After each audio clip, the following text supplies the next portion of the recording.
বাংলাদেশের জনপ্রিয় সঙ্গীত শিল্পী ইমরান মাহমুদুলের জীবনের এক অসাধারণ সুখবর। পরিবারে এসেছে নতুন অতিথি, ফুটফুটে এক কন্যা সন্তান। ইমরানের ঘনিষ্ঠজন সঙ্গীত শিল্পী মোহাম্মদ মিলন এই সুখবরটি নিশ্চিত করে বলেন, মাত্রই আমাদের ভাতিজি পৃথিবীর আলোতে এসেছে। মা মেয়ে আল্লাহর রহমতে সুস্থ আছেন। ইমরান ভাই তাদের জন্য সবার কাছে দোয়া চেয়েছেন। 2023 সালের 24 মে পারিবারিক আয়োজনেই মেহের আয়াত জেরিনের সঙ্গে বিবাহ বন্ধনে আবদ্ধ হন ইমরান। বিয়ের পর থেকেই দাম্পত্য জীবনে ছিল আনন্দ আর ভালোবাসার সুর, আর এবার সেই সুর আরও মধুর হয়ে উঠল নতুন অতিথির আগমনে। 2008 সালে চ্যানেল আই সেরা কণ্ঠ প্রতিযোগিতার মাধ্যমে সঙ্গীত জগতে পথ চলা শুরু করেন ইমরান। এরপর একক গায়ক ও সঙ্গীত পরিচালক হিসেবে নিজেকে প্রতিষ্ঠিত করেন তিনি।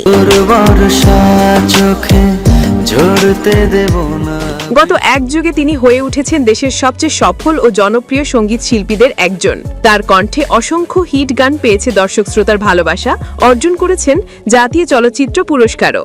ইমরান জেরিন দম্পতির নবজাতক কন্যাকে শুভকামনা আর ভালোবাসা। আশা করি নতুন এই সদস্য তাদের জীবনে বয়ে আনবে আরো শান্তি, আনন্দ ও অনুপ্রেরণা।